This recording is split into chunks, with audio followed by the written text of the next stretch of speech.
Hello student, नमस्कार। आज की जो अपनी क्लास रहेगी BCA part third examination 2019 networking technologies paper code हो गया आपका 333, जिसके अंतर्गत अपन है ना लॉन्ग क्वेश्चंस पार्ट थर्ड, जिसमें बड़े क्वेश्चनों के आंसर देखेंगे। परीक्षा में आया हुआ है ना क्वेश्चन पेपर है, सोल्ड क्वेश्चंस पेपर है ये 2019 का है, इम्पोर्टेंट है ना एग्जामिनेशन पॉइंट ऑफ व्यू से। तो 2019 के जो क्वेश्चंस है वो अभी 2021 में रिपीट हो सकते हैं। तो ये आपके पास 10 क्वेश्चंस का सेट है। 10 क्वेश्चंस में है ना और को इंक्लूड करते हुए 10 क्वेश्चंस है। 10 क्वेश्चंस में से ये मेजर क्वेश्चंस आपके यहाँ पे है ना बड़े क्वेश्चंस आ सकते हैं, क्योंकि सिलेबस के अगर पॉइंट देखें तो यूनिट के अकॉर्डिंग है ना सिलेबस में जो मेजर क्वेश्चंस है लगभग लगभग यही बनते हैं। तो इन्हीं क्वेश्चंस को थोड़ा सा मॉडिफाई करके क्वेश्चंस बन सकते हैं, तो आप इन क्वेश्चन को सही ढंग से पढ़ लेवे। तो अपना जो पहला क्वेश्चन है क्वेश्चन नंबर थर्ड है ना, ईच क्वेश्चन आपका 12 मार्क्स का होगा ये। अब 12 मार्क्स में अपन को कितना आंसर लिखना है, कैसे आंसर लिखना है ना, क्या डायग्राम्स बनाए, कितनी लिमिट में आंसर होगा, तो ये आप पूरा देखें। तो अपना जो पहला क्वेश्चन है लॉन्ग आंसर पार्ट थर्ड है ना, ये आपका पेपर हो गया नेटवर्क टेक्नोलॉजीज, पेपर कोड हो गया 333 है ना, 2019 का यूनिवर्सिटी राजस्थान यूनिवर्सिटी का सोल्ड पेपर है। तो इसमें आप पहला क्वेश्चन देखो, explain different types of network topologies है ना। ये नेटवर्क टोपोलॉजीज के डिफरेंट टाइप्स को अपन को एक्सप्लेनेशन देना है विद एडवांटेज और डिसएडवांटेज के साथ। तो आपके यहाँ पे है ना 6 प्रकार की टोपोलॉजी होती है नेटवर्क की। तो नेटवर्क में क्या होता है कि कंप्यूटर सिस्टम से समझ ही गए कि 2 या 3 कंप्यूटर को आपस में कनेक्टिविटी दे दे किसी है ना मीडिया के थ्रू है ना, मीडियम के थ्रू, तो वो फिर आपका ये नेटवर्क कहलाएगा। अब नेटवर्क में जो कंप्यूटर को अपन अरेंजमेंट करते हैं तो कई सारा स्ट्रक्चर अपने पास है ना डिजाइन हो सकता है। तो उसको अलग अलग जो इंफ्रास्ट्रक्चर होता है कंप्यूटर का, नेटवर्क में जो कंप्यूटर का पूरा अरेंजमेंट होता है, वो अपन एज ए टोपोलॉजी समझ सकते हैं कि नेटवर्क में कंप्यूटर को कैसे व्यवस्थित करें। तो वो आपका टोपोलॉजी हो सकता है यहाँ पे। तो अपने पास 6 प्रकार के अलग अलग है ना यहाँ पे वेराइटी है, इंफ्रास्ट्रक्चर है नेटवर्क में अरेंजमेंट का। तो यहाँ पे आप देखो, topology define the structure of network. Network का एक तरह से स्ट्रक्चर कह दो कि नेटवर्क में कंप्यूटर को कैसे व्यवस्थित करें। How all the components are interconnected to each other. There are two types of the topology, physical और लॉजिकल। दो तरह की हो सकती है। फिजिकल में तो पूरा कंपोनेंट्स आ जाएंगे पूरे फिजिकल, और लॉजिकल में आपको पूरे प्रोग्रामिंग के थ्रू पूरी है ना कनेक्टिविटी हो सकती है। तो physical topology is the geometric representation of all the nodes in a network. एक तरह से ये जियोमेट्रिक है ना, जियोमेट्रिकल रिप्रेजेंटेशन कर दो आप यहाँ पे, geometrical representation all the nodes in a network. तो there are 6 types of the topology. पहली आपकी बस हो गई है ना, रिंग हो गई, ट्री हो गई, स्टार हो गई, मेस हो गई, हाइब्रिड हो गई। हाइब्रिड में मिक्सअप आ जाता है, टू और मोर टोपोलॉजी का यहाँ पे मिक्सअप हो सकता है, टू और मोर है ना, इनको अपन मिक्स करके हाइब्रिड कर सकते हैं अपन। तो यहाँ पे जैसे अपना एक बस की जो थ्योरी है सीरियल वे में, रिंग की जो थ्योरी है सर्कुलर वे में, ट्री का जो कंसेप्ट होता है हिरार्चिकल होता है, स्टार का एक सेंट्रल पॉइंट होता है और मल्टीपल अपन सेंट्रल पॉइंट से कनेक्टिविटी दे देता है। मेस में फुल्ली कनेक्टेड हो गया यहाँ पे। तो बस टोपोलॉजी को देखोगे तो ये आपका ना एक लीनियर वे में होता है, यहाँ पे सिक्वेंशियल होता है पूरा कनेक्टिविटी। एक लाइन डाल दी, लाइन में अपन ने ये है ना ड्रॉप पॉइंट छोड़ दिए, फिर यहाँ से कंप्यूटर को कनेक्टिविटी दे दी। तो ये आपका बस टोपोलॉजी कहलाएगा। तो आप ये मेन मेन पॉइंट है ना आप पढ़ पढ़ सकते हैं, और इसमें से जो सेलेक्टेड पॉइंट है वो भी लिख सकते हैं आप। अगर पूरे याद नहीं हो पाए तो सेलेक्टेड पॉइंट लिख सकते हैं। अब बस टोपोलॉजी में अपन जो सिग्नल्स लेन ये जो यूज करते हैं अपन, CSMA है ना, carrier sense multiple access. The most access method of a bus topology is CSMA, यानी कैरियर सेंस मल्टीपल एक्सेस। ये अपन इसमें एक्सेस मेथड यूज करते हैं अपन यहाँ पे। बस टोपोलॉजी की मीनिंग देखो, तो the bus topology is design in such a way that all the stations are connected through a single cable known as backbone cable कह सकते हैं अपन। एक केबल से पूरे को कनेक्टिविटी देते हैं। फिर each node is either connected to the backbone cable by drop cable है ना, और direct connected to a backbone cable. तो ये अपन को यहाँ पे है ना ड्रॉप केबल कर दो, यहाँ पे केबल छोड़ देते हैं अपन, फिर यहाँ से अपन पूरी कनेक्टिविटी दे देते हैं यहाँ पे। Bus topology is mainly used, अपन को ये ईथरनेट जो कार्ड है लेन कार्ड, 802.3 ईथरनेट है ना, या 802.4, 802.4 स्टैंडर्ड्स नेटवर्क को अपन यूज करते हैं कि कनेक्शन कैसे करोगे। तो नेटवर्क लेन कार्ड होगा, लेन कार्ड को अपन 802.3 या 802.4 कह सकते हैं। तो ये एकदम सिंपल है, quite simpler as compare to other topology. Next topology देखोगे, इसके एडवांटेज है, बस टोपोलॉजी के क्या क्या एडवांटेज है। तो लो कॉस्ट केबल है, moderate data speed, familiar topology, limited failure, ये कम केस में फेल होती है ऐसे मान लो। डिसएडवांटेज देखो बस टोपोलॉजी के, एक्सटेंसिव केबल, और यहाँ पे डिफिकल्ट ट्रबल शूटिंग को मतलब फाइंड आउट करने में ना प्रॉब्लम्स हो सकती है। सिग्नल इंटरफियरेंस, फिर रिकॉन्फ़िगरेशंस डिफिकल्ट, है ना। एक हो गया आपका एटेनुएशंस, ये भी इसमें ना डिसएडवांटेज में कर सकते हो आप।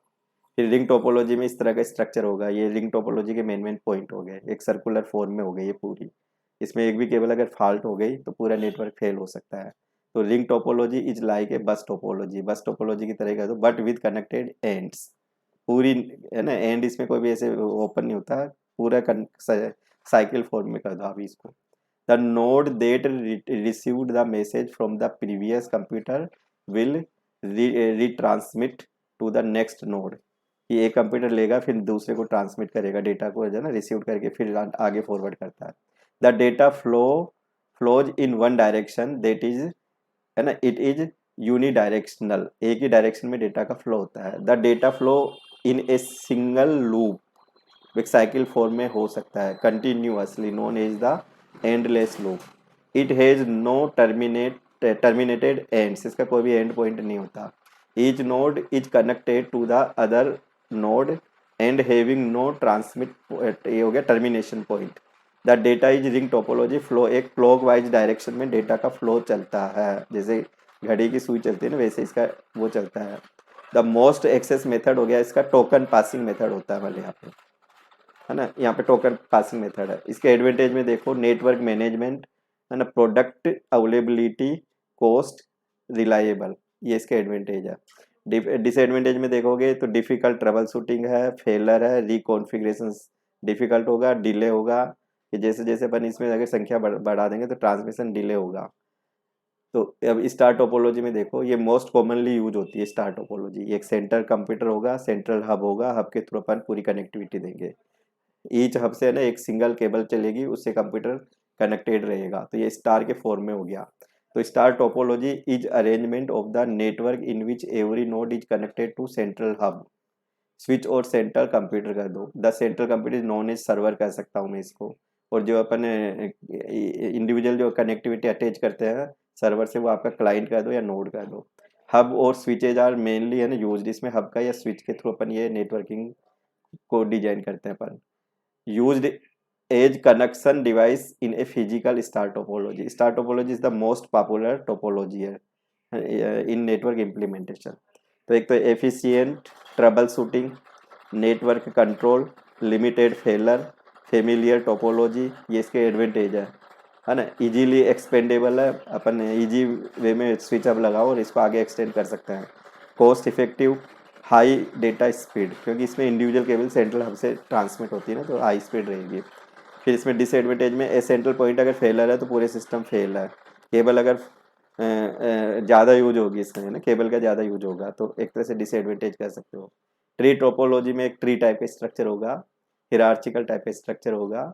तो अपन ऐसे ट्री टाइप का ना, जैसे ये स्टार टोपोलॉजी की तरह, ये इसमें भी एक लाइन को अपन वो कर देंगे, लाइन के थ्रू अपन ये फिर कनेक्टिविटी ले लेंगे। ट्री टोपोलॉजी का देखो, tree topology combine the characteristic of बस टोपोलॉजी एंड स्टार टोपोलॉजी, दोनों का कंबाइंड हो जाती है ट्री में। बस का भी, जैसे ये बस की आ गई, ये वाली थ्योरी तो बस की आ गई, और ये आपके ना स्टार टोपोलॉजी की आ गई। Tree topology is type of the structure in which all the computers are connected with each other in hierarchical fashion. Hierarchical होता है ना, जैसे एक नोड है, उससे फिर कई सारी ब्रांचें निकलती है, तो वैसा यहाँ पे कर सकते हो। तो इसमें है ना पेरेंट चाइल्ड हिरार्ची टाइप का स्ट्रक्चर हो जाता है। इसके डिसएडवांटेज देखोगे, ट्री टोपोलॉजी के, support for broadband transmission, easily expandable, easily manageable, error detection, limited failure, point to point wiring, है ना। डिसएडवांटेज में इसके देखोगे, डिफ़िकल्ट ट्रबल शूटिंग है, हाई कॉस्ट आएगी, फेलर होगा, रिकॉन्फ़िगरेशन डिफ़िकल्ट होगा। फिर ऐसे है ना एक मेश टोपोलॉजी होगी जो फुल्ली कनेक्टेड भी हो सकती है ये। तो आपस में है ना जितने नोड है, तो इसमें है ना कोई भी अगर यहाँ पे फेल हो जाता है नोड, तो अपन कई इसमें पाथ होते हैं, तो दूसरे पाथ से अपना डेटा का ट्रांसमिशन हो सकता है। तो ये एक तरह से रिलायबल कह सकते हो इसमें, है ना। इसमें अगर अगर कोई फेल होने की पॉसिबिलिटीज कम होती है नेटवर्क सिस्टम को। तो mesh topology is an arrangement of the network in which computers are interconnected with each other through various redundant connection, ये हो गया connections. There are multiple path, कई सारे पाथ होते हैं या राउट्स कर दो, from one computer to another computer पे अपन डेटा को जब सेंड करेंगे या कम्युनिकेट करेंगे। तो it does not contain the switch, कोई स्विच इसमें नहीं होता, हब और एनी सेंट्रल कंप्यूटर, कोई भी सेंट्रल कंप्यूटर नहीं होगा, which acts as a central point of communication. The internet is an example of the mesh topology. Mesh topology is mainly used when wide area network में mesh topology की अपन use में ले सकते हैं। Implementation where communication failure are a critical concern. Mesh topology is mainly used for wireless network. Mesh topology can be an formed by using the formula कि number of cables, ये number of जो connection होंगे n multiply n minus one by two, ये वाला फॉर्मूले है ना, कितने अपन को नंबर ऑफ केबल्स की या कनेक्शन की कितनी रिक्वायरमेंट होगी तो एक फॉर्मूले से कैलकुलेट कर सकते हैं। तो n is the number of nodes that represents the network. Mesh topology के है ना दो कैटेगरी में अपन डिवाइडेशन कर सकते हैं, फुल्ली कनेक्टेड मेश टोपोलॉजी, एक पार्सली कनेक्टेड मेश टोपोलॉजी। फिर एडवांटेज देखोगे तो ये रिलायबल है, फास्ट कम्युनिकेशन है, ईजियर रिकॉन्फ़िगरेशन है, कॉस्ट इफेक्टिव होगी, ये कॉस्ट इसमें है ना ज़्यादा होगी, एक्सपेंसिव होगी, है मैनेजमेंट डिफिकल्ट रहता है इसका, है ना, एफिशिएंसी इसमें कम रहती है। ये डिसएडवांटेज में मेश टोपोलॉजी के वो है मतलब।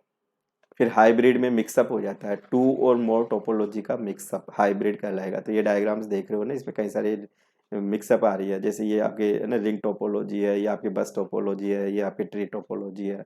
तो सबको मिक्सअप करके है ना एक अपन ने नेटवर्क डिजाइन कर दिया, तो ये आपका हाइब्रिड टोपोलॉजी के अंतर्गत आ जाएगा। तो हाइब्रिड में है ना कॉम्बिनेशन हो जाता है वेरियस डिफरेंट टोपोलॉजीज का, नोन एज हाइब्रिड टोपोलॉजी कह सकते हैं अपन को। Hybrid topology is a connection between different links and nodes to transfer the data, है ना। when two or more different topologies are combined together is termed as hybrid कह सकते हैं अपन उसको। एडवांटेज में देखोगे रिलायबल है, स्केलेबल हो गया, फ्लेक्सिबल हो गया, इफेक्टिव हो गया। डिसएडवांटेज में देखोगे कॉम्प्लेक्स डिजाइन है ना, कॉस्टली हब होगा, कॉस्टली इंफ्रास्ट्रक्चर होगा, तो थोड़ी सी महंगी जाएगी ये आपकी है ना हाइब्रिड में। फिर ये आपका क्वेश्चन एंड हो जाता है। ब्रीफ में इसको आप लिख सकते हो डायग्राम्स के साथ बनाना, अच्छा क्वेश्चन से परीक्षा में आ सकता है। नेक्स्ट क्वेश्चन देखो, क्वेश्चन नंबर 3 का और। तो explain different component of data communication network, what is the need of data communication network. कि अपन को नेटवर्क में जो डिफरेंट डिफरेंट कंपोनेंट्स कम्युनिकेशंस के लिए जो डिफरेंट कंपोनेंट्स है, वो एक तो ये आंसर देना है, और डेटा कम्युनिकेशन की अपन को क्यों आवश्यकता है, नेटवर्क में डेटा कम्युनिकेशन की क्यों आवश्यकता है, दो आंसर देने हैं इस क्वेश्चन के। अब तुम है ना नेटवर्क में तो कंप्यूटर को अपन ने पूरा है ना सेट कर दिया, पूरा कनेक्टिविटी दे दी। अब अपन को नेटवर्क को फॉलो करना है कि नेटवर्क्स में अपन को कोई मैसेज को सेंड करना है, अदर कंप्यूटर पे रिसीव करना है, जैसे अपन ईमेल को भेजते हैं है ना, सेंडर भी होता है रिसीवर भी होता है, बीच में कई सारे मीडिएटर काम आए, मीडिएटर काम करेंगे। तो इसमें बेसिक है ना कितने कंपोनेंट्स होते हैं वो बताना होता है एक्चुअल में। तब इसमें डेटा कम्युनिकेशन अपन किसको समझे, तो इस डिफाइन एंड एक्सचेंज होता है एक तरह से डेटा डेटा का एक्सचेंज करना, कम्युनिकेट कहलाएगा टू डिवाइसेज के बीच में via some form of transmission media such as cable wire, है ना, इट कैन बी एयर और वैक्यूम आल्सो। तो अपन यहाँ पे देखें कि कम्युनिकेशन नेटवर्क के कंपोनेंट है, तो 5 कंपोनेंट होता है। कोई भी आप कम्युनिकेट करोगे तो मैसेज होगा कि क्या भेजोगे, तो मैसेज तो जरूरी हो गया, सेंडर होगा, रिसीवर होगा, ट्रांसमिशन का मीडियम होगा, सेट ऑफ प्रोटोकॉल्स होंगे कि रूल रेगुलेशन होगा। ये जैसे अपन एक जनरल पर कोई लेटर या अपन को भी है ना कोई भी पत्र या लेटर को अपन डिस्पैच करें तो कैसे है ना एक प्लेस से दूसरे प्लेस पे जाता है, कितने उसमें है ना कम्युनिकेशन के पूरे पार्ट बनते हैं। तो ये 5 मेजर अपने यहाँ पे कंपोनेंट्स हो गया डेटा कम्युनिकेशन सिस्टम के। तो यहाँ पे ये पूरा एक डायग्राम्स के थ्रू अगर देखें तो पांचों को यहाँ पे पूरा डिफाइन कर रखा है। तो यहाँ पे देखो, पहले तो ये सेट ऑफ रूल्स है, प्रोटोकॉल्स कहलाते हैं यहाँ पे, जो सर्विसेज यूज करेंगे, है ना। एक मैसेज हो गया, अब मैसेज को अपन को सेंडर या रिसीवर होंगे कि मैसेज या तो सेंड करने वाला या मैसेज रिसीव करने वाला। तो यहाँ पे प्रोटोकॉल्स होगा, है ना। ट्रांसमिशन मीडिया होगा, या तो वायर होगा, टेलीफोन वायर होगा, या सैटेलाइट होगा, माइक्रोवेव होगी। तो ये sender, receiver, transmission, message, set of rules, ये पांच अपने पास मेजर कम्युनिकेशंस के कंपोनेंट्स हैं। तो मैसेज में क्या होता है, तो ये पूरा मैसेज का ये बता रखा। तो this is the most useful assets कर दो ऑफ डेटा कम्युनिकेशन सिस्टम्स, कि क्या भेजोगे। सबसे पहले तो मैसेज ही तैयार होगा, फिर सेंडर होगा, कौन भेजेगा, कौन प्राप्त करेगा, तो यानी कैसे भेजेंगे। तो ट्रांसमिशन का कुछ मीडियम होंगे, फिर कैसे जाएगा, तो प्रोटोकॉल्स होंगे। सिंपल सी थ्योरी है। तो ये पूरे है ना 5 पॉइंट आप पढ़ सकते हो। फिर नेक्स्ट देखो, एग्जाम्पल अगर देना चाहो इसका कम्युनिकेशन सिस्टम में, है ना पूरा। तो अपन जैसे एक मेल भेजते हैं, है ना, ईमेल। अब सब जानते हो ईमेल में मैसेज होगा, अपना है ना रिसीवर भी होगा, सेंडर भी होगा। तो देखो, अब इसमें हो गया ना कि receiver is the one whom है ना one want to send message. There are mainly protocol and involve this entire process. तो ये प्रोटोकॉल SMTP काम करेगा। Both sender and receiver must have an internet connection होंगे दोनों के पास। तो वायरलेस मीडियम के थ्रू अपन है ना डेटा को सेंड करेंगे, और सेंडर एंड रिसीवर ईमेल। तो ये पूरा अपन को एक है ना पूरा एग्जांपल दे सकते हैं अपन।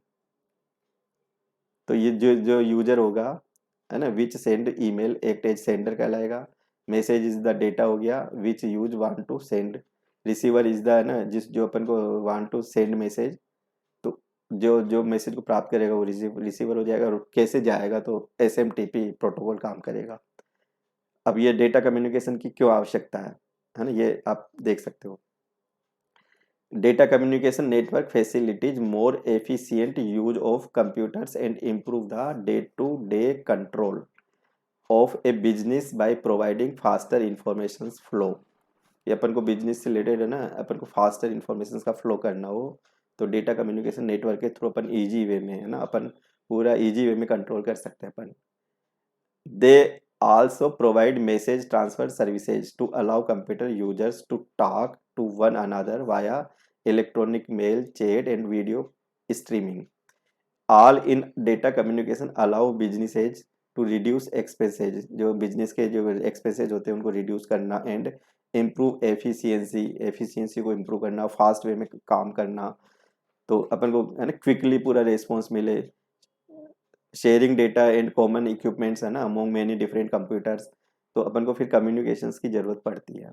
Eight the same time network में भी है ना connected through cable, telephone line, infrared beams, which is cheaper and help to reduce the expenses. Question number 4 देखो, how does the transport layer ensures that the complete message arrives at the destination and in the proper order। तो transport layer, जैसे अपन data message को one computer से other computer पे send करें, है ना, कोई मैसेज को कम्युनिकेट करें, तो ये कैसे इंश्योर करती है कि आपका जो डेटा है ना एक प्रॉपर मैसेज जो प्रॉपर डेस्टिनेशन पे डिलीवर हुआ या नहीं हुआ, या जिस ऑर्डर में अपन ने डेटा को सेंड किया था उसी ऑर्डर में डेटा है वो रिसीव हुआ, है ना। ये अपन को ट्रांसपोर्ट लेयर कैसे इंश्योर करती है, इस क्वेश्चन में ये बताना है। तो अपन को ट्रांसपोर्ट लेयर के बेसिकली यहाँ फंक्शंस बता दो आप। तो the basic functions of transport layer is the accept data, है ना, डेटा को एक्सेप्ट करेगी फ्रॉम द अदर लेयर से ले लेगी। ये 7 लेयर होते हैं OSI मॉडल की। फिर ये split into the smaller unit में है ना ब्रेकअप करती है। Pass these data unit to the network layer and ensure, है ना, ये पूरा नेटवर्क लेयर में पास करेगी। Ensure that all the pieces arrive correctly at the other end. फिर ये निश्चित करती है कि प्रॉपर पहुंचा या नहीं पहुंचा। फिर further more all these must be done efficiently and in a way that isolates the upper layers from the inevitable changes in the hardware technology. The transport layer also determines what types of service to provide to the session layer and ultimately to the users of network. The most popular types of the transport connections is an error-free point-to-point channel that delivers message or bytes in order in which they were sent. तो ये अपन है ना याद कर सकते हैं इसको. The transport layer is true end to end layer all the way from the source to the destination. In other words, a program on the source machine carries on conversation with a similar program on the destination machine using the message headers and control message. तो ये इसका पूरा functions अगर देखें अपन transport layer के, तो 5 basic इसके functions है. हर फंक्शंस का अपने आप में एक रोल है. तो सर्विस पॉइंट एड्रेसिंग पहला फंक्शंस होगा. सेकंड फंक्शन आपका सेगमेंटेशन एंड रीअसेंबलिंग होगा, मतलब छोटे छोटे ब्रेकअप करना, मैसेज को डिवाइडेड करना, फिर रीअसेंबलिंग करने की थ्योरी आती है. फिर कनेक्शन कंट्रोल है ना, जिसमें इट इंक्लूड 2 टाइप्स. तो एक तो कनेक्शन लेस ट्रांसपोर्ट लेयर, एक कनेक्शन ओरिएंटेड ट्रांसपोर्ट लेयर. तो इनके थ्रू फिर डेटा का है ना वो डिलीवर करना और सेगमेंट को है ना पूरा प्रॉपर वे में इंडिपेंडेंट पैकेट्स को डिलीवर करने का रोल रहता है इसमें. फ्लो कंट्रोल है कि in this layer flow control perform end to end. फिर एरर डिटेक्शन है कि एरर चेक करेगा, मान लो बीच में कोई अगर मतलब डिस्टर्बेंस आ गया तो एरर मैसेज के साथ में वो वापस अपन को है ना लौट के वापस आ जाता है डेटा. तो error control is perform end to end in this layer to ensure that the complete message arrives at the receiving हो गया transport layer without any error. Error correction is done through हो गया read transmission. कई बार अपन mail भेजते हैं तो अपने पास है ना बाउंस मेल वापस मेल है ना फेलर होके आ जाती है. तो कुछ न कुछ उसमें फिर एरर हो सकती है, फिर वापस उसको चेक करो, फिर री ट्रांसमिट करो उसको. तो ये है ना एरर कंट्रोल्स पूरा इसमें पूरा लेयर में है ना वर्क करता है. ये 5 इसके पूरे फंक्शंस है. इसके थ्रू फिर अपन है ना पूरा एक डिसाइड कर सकते हैं अपन. तो ये डिजाइन इश्यू विद है ना transport layer accepting data from session layer. Transport layer से पहले सेशन लेयर हो गई, तो सेशन लेयर सबमिट करेगा ट्रांसपोर्ट लेयर को. Split into segment and send to the network layer. Ensure correct deliver of data with efficiency. Isolate upper layers from the technological changes. Error control and flow control है ना, ये पूरा इसका main वो रहता है working process. तो ये ट्रांसपोर्ट लेयर का है ना, ये 5 फंक्शंस के थ्रू पूरा डेस्टिनेशन पे डेटा प्रॉपर वे में गया या जिस ऑर्डर में अपन ने डेटा को भेजा था उसमें गया नहीं गया, ये पूरा डिसाइड करता है. फिर अपन देखें आगे क्वेश्चन. नेक्स्ट क्वेश्चन है 4th का. और define the term error detection, explain CRC check. तो ये एरर डिटेक्शन क्या है और सीआरसी चेक है ना एक फंक्शन है विद एग्जांपल. एरर को चेक करने का एक ये सीआरसी रिडंडेंसी एक फंक्शन कह दो. तो सबसे पहले तो एरर डिटेक्शन क्या है. तो when data is transmitted from one device to another device. Data एक डिवाइस से दूसरे डिवाइस में ट्रांसमिट होगा तो the system does not guarantee, तो कोई गारंटी नहीं कि प्रॉपर वे में हो जाए. तो whether the data received by the device is identical to the data transmitted by another device है ना. एन एरर इज सिचुएशन, एक एरर एक आपकी सिचुएशन हो सकती है.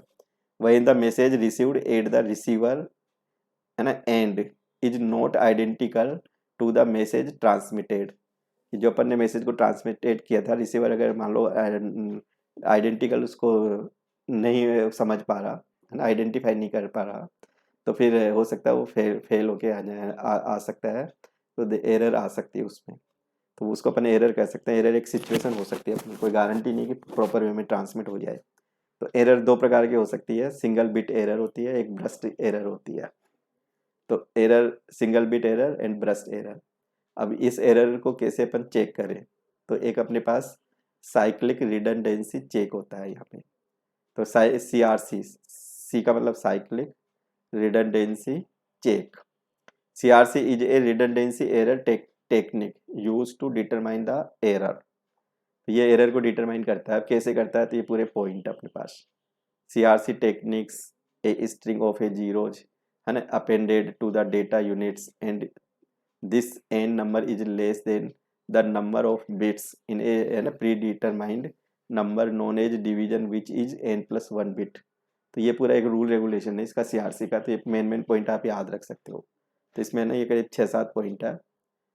फिर ये कैसे ये रिसीवर सेंडर है ना, तो ये एरर के साथ में ये कैसे है ना अपने पास पूरा कंट्रोल होता है। तो ये डायग्राम्स आप दे सकते हो।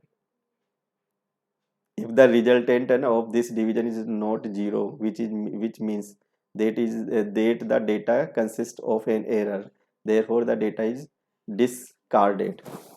तो ये अपने पास है ना, ये पूरे एक डायग्राम है रिसीवर का सेंडर का। तो ये पूरा आप देख लेना है ना।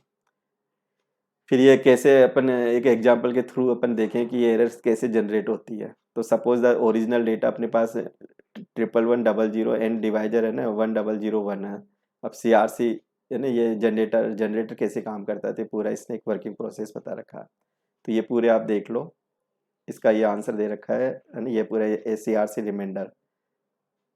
तो ये कैसे चेक करता है ना प्रॉपर ये डिवाइड हुआ या नहीं हुआ है ना, प्रॉपर इसका रिस्पॉन्स कैसे आएगा। फिर ये CRC चेकर कैसे काम करता है, तो ये कुछ पॉइंट है, कुछ ये आपके डिवीजन का कुछ रूल्स लेके बता रखा है इसने। तो ये आप देख लेना। एक ये क्वेश्चन बहुत इंपॉर्टेंट है आपका, question number 5। Describe the various layers in TCP/IP। तो TCP/IP की लेयर्स अलग होती है और OSI मॉडल की लेयर अलग होती है। OSI मॉडल, तो इसमें तो 7 लेयर काम करती है ना, और इसमें आपकी 5 लेयर काम करती है। तो 5 लेयर में से अपन यहाँ पे 4 लेयर्स को ही मान के चलते हैं, क्योंकि 2 लेयर्स को अपन एक नाम दे देते हैं एप्लीकेशंस लेयर। तो अपन TCP/IP transmission control protocol, IP का मतलब हो गया इंटरनेट प्रोटोकॉल। तो model was developed prior to the OSI model. The TCP/IP model is not exactly similar to the OSI model. The TCP/IP model 5 layer से मिलके बना हुआ है। तो यहाँ पे अपन को पूरी लेयर्स को डिस्क्राइब करना है। तो ये 5 लेयर याद हो जानी चाहिए आपको। एप्लीकेशंस लेयर सबसे टॉप लेयर होती है, उससे जस्ट नीचे लेवल होती है transport layer, network layer, data link layer, physical level. सबसे लोवेस्ट लेवल आपकी फिजिकल होती है। तो इन दोनों को अपन कंबाइन करके एक लेयर नाम दे देते हैं, यहाँ पे कंबाइन कर सकते हैं। अब ये जो 5 लेयर है TCP/IP की, OSI मॉडल में 7 लेयर्स होती है। तो आप ऐसे सोचो कि एक अपना कंप्यूटर में जब नेटवर्क्स में पूरा अपन डेटा का फ्लो करते हैं, तो सबसे पहले तो आपका फिजिकल लेयर्स काम करती है। तो फिजिकल लेयर्स में पूरा कंप्यूटर के फिजिकल डिवाइस का पूरा इंफ्रास्ट्रक्चर, कनेक्टिविटी है ना, केबल्स वेबल सब कुछ आ गई।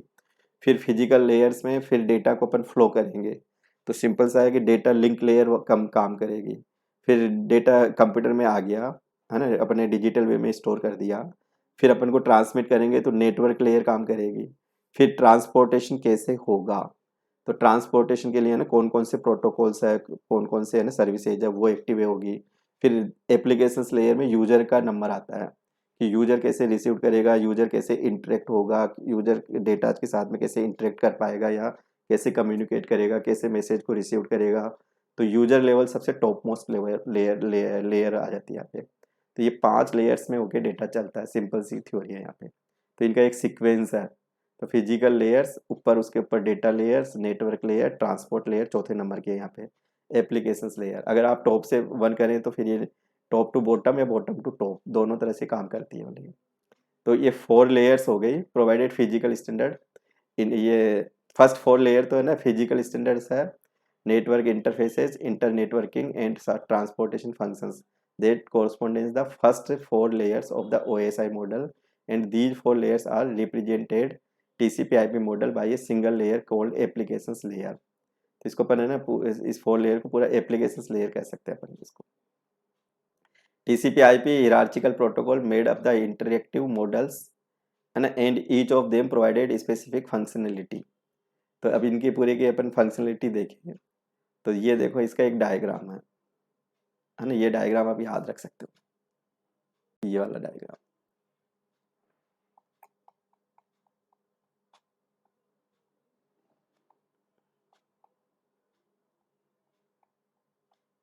ये वाला डायग्राम है ना।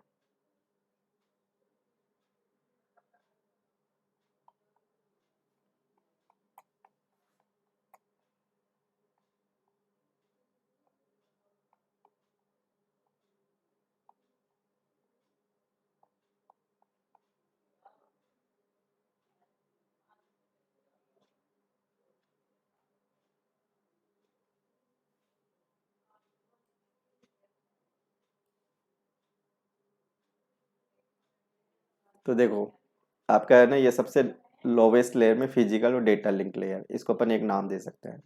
फिर नेटवर्क लेयर में ये प्रोटोकॉल्स, ये पूरी सर्विसेज है। ट्रांसपोर्ट लेयर में टीसीपी यूडीपी ये प्रोटोकॉल्स है। सेशन लेयर है ना, एक आपका presentation layer, application layer, SMTP, FTP, telnet, DNS है ना, ये वाले पूरे प्रोटोकॉल्स आ गए। तो ये एप्लीकेशन लेयर में इतने सारे प्रोटोकॉल्स काम करते हैं ये रिक्वायरमेंट के अकॉर्डिंग। तो ये functions of TCP IP layers के पूरे लेयर्स के टाइटल है, क्या क्या इनके फंक्शंस है ना। तो प्रोटोकॉल्स या सर्विसेज क्या क्या है, तो ये प्रोटोकॉल्स के पूरे नाम याद होने चाहिए कि कौन से प्रोटोकॉल्स कौन सी सर्विसेज में काम करता है, कौन सी लेयर्स में काम करता है, ये याद होना चाहिए। तो नेटवर्क एक्सेस लेयर, तो ये physical layers and data link layer का पूरा पार्ट हो गया ये, इसको नेटवर्क एक्सेस लेयर अपन कह सकते हैं अपन। तो ये है ना पूरे पॉइंट आप पढ़ लो, मेन मेन पॉइंट याद रख सकते हो। फिर इंटरनेट लेयर, इंटरनेट लेयर में internet layer is the second layer of the TCP IP model. An internet layer also known as the network layer भी कह सकते हैं इसको। The main responsibilities of the internet layer is to send the packets from any network and they arrive at the destination irrespective of the route they take.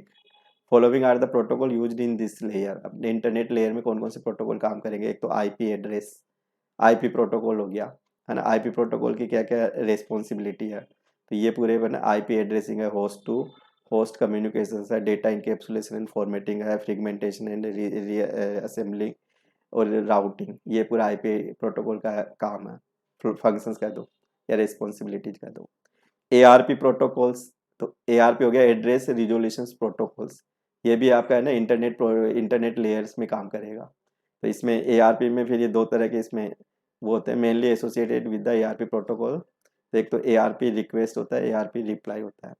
फिर ICMP protocol है, internet control message protocol. फिर ICMP में भी ICMP tester, ICMP reply है। फिर तीसरी layer देखोगे transport layer. तो ट्रांसपोर्ट लेयर में the transport layer is responsible for the reliability, flow control and correction of the data which is being sent over the network। तो इसमें जो protocol काम करते हैं, एक तो ये यूडीपी यूजर डेटाग्राम प्रोटोकॉल, और एक काम करेगा आपका ट्रांसमिशन टीसीपी आईपी। और यूडीपी को भी देखेंगे तो ये consist of following field, UDP है ना में 4 फील्ड से मिलके बनता है। तो ये पूरा एक डायग्राम्स दे रखा है यूडीपी यूडीपी का। और टीसीपी ट्रांसमिशन कंट्रोल प्रोटोकॉल है, ये भी है ना, it provide a full transport layer services to applications. It create a virtual circuit between the sender and receiver and it is active for duration of the transmission. TCP is reliable protocol as it detects the error and retransmit the damage frames। Applications layer है ना, applications layer में भी ये user से connectivity होती है इसके थ्रू। तो transport layer in TCP IP model it responsible handling the high level protocols issue by representation. This layer allow the user to interact with the applications when one applications layer protocols want to communicate with another applications layer it forward its data to transport layer। इसमें कौन कौन से applications layer में ना कौन कौन से protocol use होते हैं, H T T P, S N M P है, एस एम टी पी है, डी एन एस है, टेलनेट है, एफ टी पी है। तो ये 4th नंबर का क्वेश्चन है। T C P I P models में 5 लेयर्स है, जिसमें ये पूरा डिस्क्रिप्शन दिया हुआ है। फिर नेक्स्ट क्वेश्चन आप देखो, शॉर्ट नोट्स है, बिल्कुल इजी क्वेश्चन है ये वाला। तो सबसे पहले एस एम टी पी, ये 2 नंबर के क्वेश्चन में भी आया हुआ है 2019 में। कई क्वेश्चन ऐसे होते हैं जो 2 बार रिपीट हो जाते हैं है ना, तो 2 नंबर में भी आ जाते हैं, फिर बड़े क्वेश्चन में भी कुछ है ना रिपीट हो जाते हैं। तो S M T P simple mail transfer protocols, communications में अपन मेल के लिए पूरा एक काम करता है। Communication guideline that allow software to transmit an electronic mail over the internet is called SMTP।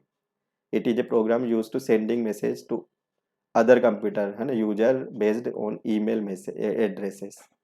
The main purpose of the SMTP is use to set up communications rule between servers. FTP है file transfer protocol. अब file uploading है, file downloading है, तो अपन server से file को है ना client पे डाउनलोड करे, या क्लाइंट फाइल को अपलोड करे, या किसी है ना कोई भी क्लाइंट डाउनलोड करे या अपलोड करे, तो FTP प्रोटोकॉल काम करेगा उसमें। ये कुछ इसके मेन पॉइंट है। टेलनेट एक रिमोट लॉगिन है कि आप सर्वर को अपने है ना क्लाइंट के कंप्यूटर पे ही ओपन कर लो, तो लॉगिन करके अपन टर्मिनल नेटवर्क अपने कंप्यूटर में खोल सकते हैं, रिमोट लॉगिन हो जाता है यहाँ पे। तो कोई भी मान लो कंपनी का सर्वर है, दिल्ली में लगा हुआ है, जयपुर में अपन को काम करना है, तो अपने रिमोट सर्वर पे लॉगिन करो, अपने कंप्यूटर पे उसकी स्क्रीन आ जाएगी, देन वहाँ पे अपन काम कर सकते हो। तो ये अपने टेलनेट भी है एक तरह से टर्मिनल नेटवर्क है दो। It is types of the protocols that enable one computer to connect to local computer. तो it is the used as a standard TCP IP protocol for virtual terminal service and which is given by ISO computer which is, starts connection known as the local computer. तो computer which is being connected to IA that is which accept the connection known as remote computer. तो अपन login करके जैसे connect करेंगे अपनी remote computer खुल जाएगा, simple सी theory है इसकी। ये पूरे पॉइंट आप पढ़ लेना। ये रिमोट कंप्यूटर का है ना पूरा एक डायग्राम्स दे रखा है टेलनेट का। तो टेलनेट में है ना ये पूरा ये लिख दे पॉइंट, और फिर उसके बाद ये डायग्राम्स आप बना सकते हैं। डायग्राम्स बनाओगे अच्छे नंबर आते हैं। तो ये टर्मिनल है ना आपका, ये जैसे सर्वर है, तो ये है ना कैसे वर्क करता है, तो ये पूरे डायग्राम्स में पूरा बता रखा है। फिर अपना नेक्स्ट क्वेश्चन IPv6 है, इंटरनेट प्रोटोकॉल वर्जन 6। 128 बिट का ये हेक्साडेसिमल एड्रेस होता है, 8 सेट होते हैं, 16 बिट्स के ईच होते हैं। टोटल ये 8 ग्रुप है, 16 बिट के होते हैं टोटल। तो ये इसका एक फॉर्मेट है, एक तरह से नेक्स्ट जनरेशन कह दो आईपी एड्रेसेस का। IPv4 है और एक IPv6 है अपने पास, IP4 IPv6।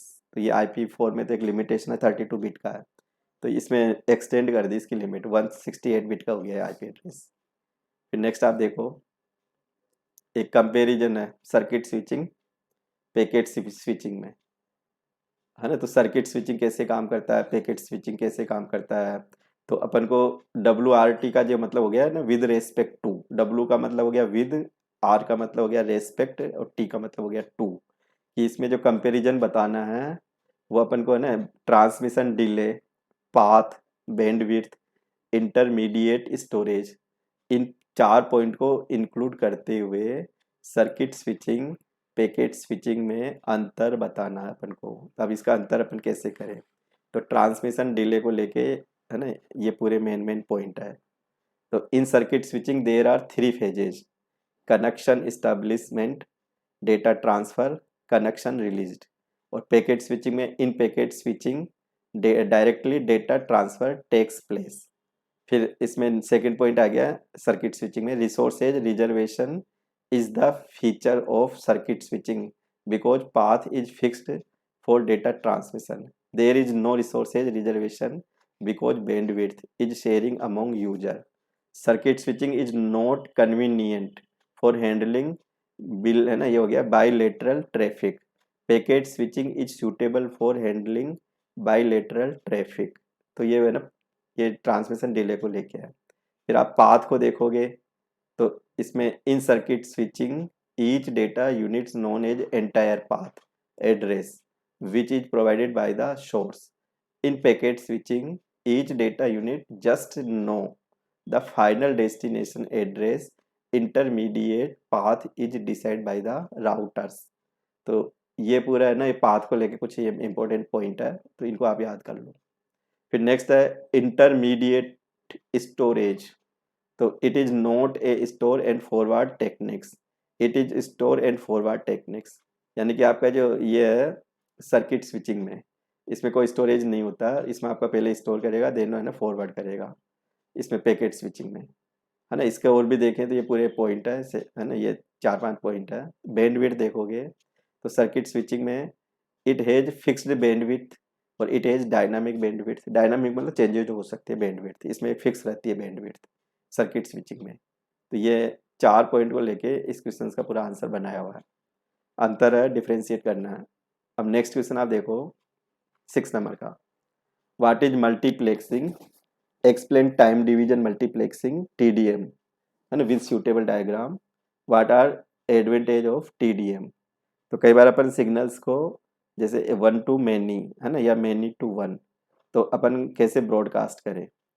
तो अपन को मान लो कि मल्टीपल यूजर्स को सेंड करना हो तो फिर कैसे करें। कई बार एक लाइन आती है, उसको मल्टीपल पॉइंट में कन्वर्ट करके, है ना, कई सारी अपन को टर्मिनल यूज करने हो, तो फिर मल्टीप्लेक्सिंग काम करते हैं उस केस में। तो मल्टीप्लेक्सिंग प्लेक्सिंग एक टेक्निक्स है, combined and send the multiple data streams over a single medium. एक सिंगल मीडियम से आपका डेटा चला, उसको फिर मल्टीपल स्ट्रीम्स में कन्वर्ट करना हो और इंडिविजुअल अलग अलग, है ना, सेंड करना हो, तो ये फिर मल्टीप्लेक्सिंग के थ्रू पॉसिबल है। The process of combining the data stream is known as multiplexing and hardware used for multiplexing known as multiplexer. Hardware को मल्टीप्लेक्सर कह सकते हैं। मल्टीप्लेक्सर को शॉर्ट में अपन, है ना, MUX कह सकता हूँ मैं। तो ये many to many input line and one output line, तो ये दोनों तरह से डीमल्टीप्लेक्सर और मल्टीप्लेक्सर हो सकता है। अब ये TDM क्या है, तो ये TDM भी टाइम डिवीजन मल्टीप्लेक्सर, TDM का मतलब क्या, टाइम डिवीजन मल्टीप्लेक्सर। तो एक तरह से ये डिजिटल टेक्निक्स है, in frequency division multiplexer techniques, all signals operate at the same time with different frequency, but in case of time division multiplexer techniques all signals operate, मतलब इसका ये main point हो जाता है ये वाला, at the same frequency with different time. ए ये हो गया ना, time division multiplexing techniques, the total time available in the channel is distributed among different users. तो ये पूरे पॉइंट आप याद रख लो इसके। ये भी दो प्रकार की होती है, there are two types of the TDM, synchronous, asynchronous. Synchronous में देखोगे तो ये डेटा का जो ट्रांसमिशन होता है ना, वो डिफरेंट वे में हो गया। तो asynchronous TDM is technique in which time slot is, ये हो गया, pre assigned to every device. यहाँ पे पूरा टाइम स्लॉट असाइन रहेगा एवरी डिवाइस के साथ में, क्योंकि अपने सिग्नल्स चलेंगे, मान लो मल्टीपल सिग्नल्स चलेंगे, फिर ये सिंगल आउटपुट में कन्वर्ट हो जाएंगे, तो यहाँ पे पूरा टाइम स्लॉट के साथ चलेगा। In synchronous each device is given some time slot irrespective of the fact that the devices contains the data और नोट।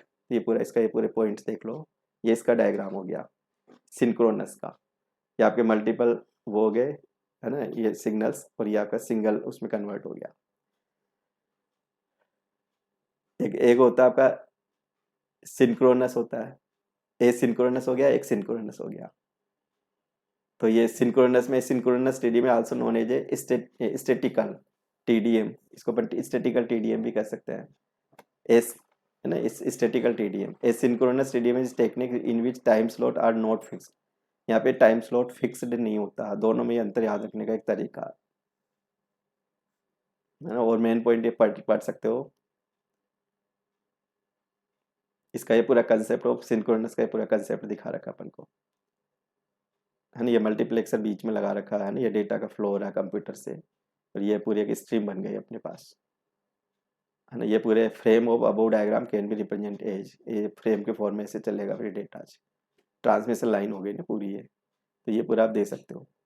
अब इसके एडवांटेज क्या है TDM के, तो TDM के जो एडवांटेज देखोगे, सिंपल सर्किट डिजाइन है, issue entire channel bandwidth for the transmission of a signals है। द प्रॉब्लम ऑफ इंटरमोडुलेशन, है ना, distortions is not present in TDM।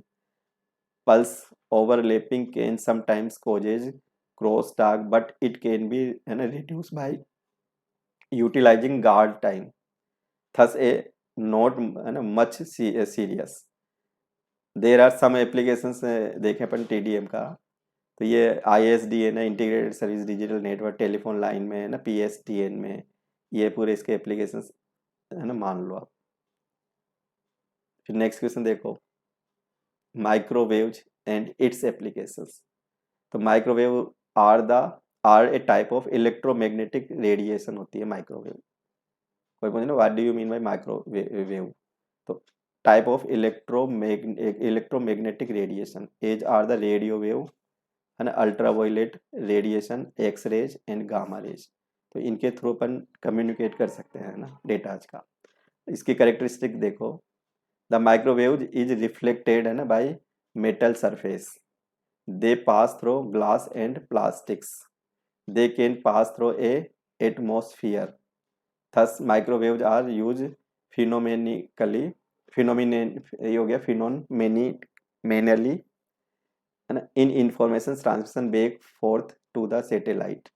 It is why satellite, है ना, ये हो गया, dishes are composed of metal contents as metal reflects are microwave radiation. तो ये पूरे है ना इसके मेन मेन है ना कैरेक्टरिस्टिक्स है। फिर इसके है ना देखोगे माइक्रोवेव का ये पूरा एक तरह से द इलेक्ट्रोमैग्नेटिक स्पेक्ट्रम, ये डायग्राम्स दे रखा है। फिर इसके एप्लीकेशंस दे रखा है अपन को, माइक्रोवेव एप्लीकेशन ऑफ माइक्रोवेव। तो ये 10-11 एप्लीकेशंस है, पूरे आप याद रख सकते हो। फिर अपना क्वेश्चन नंबर 7 है ना ओर का, फाइबर ऑप्टिकल केबल्स और उसके पूरे है ना पूरे फंक्शंस यहाँ बता रखे हैं। तो फाइबर ऑप्टिकल केबल एक तरह से इसका स्ट्रक्चर दे रखा है कि केबल कैसे होती है। नाम सबने सुना हुआ है, आजकल अपन इंटरनेट कनेक्शन लेते हैं फाइबर ऑप्टिकल केबल्स का ही लेते हैं अपन। तो फाइबर ऑप्टिक केबल्स इस तरह की होती है। ये एक ये है ना एक कोर 8 mm का एक फाइबर है ना, फाइबर टाइप का एक हो गया, ये कांच का एक तरह से ग्लास का होता है एक तरह से, है ना पूरा ये।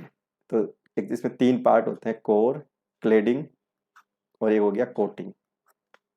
तो ये पूरा इसका डायग्राम्स बता रखा है। फिर इनके क्या क्या फंक्शंस हैं तो ये पूरा है ना पढ़ सकते हो। फिर कोर कैरेक्टरिस्टिक्स है ना, बीच वाली जो के ये फाइबर की जो ग्लास की के होती है वायर है ना, क्लेडिंग इसका क्या रोल्स है ना, फिर बफर, कोटिंग, फिर लाइट प्रोपोगेशन थ्रू फाइबर्स, ये कैसे काम करता है, ये पूरे अपन को पॉइंट दे रखे हैं।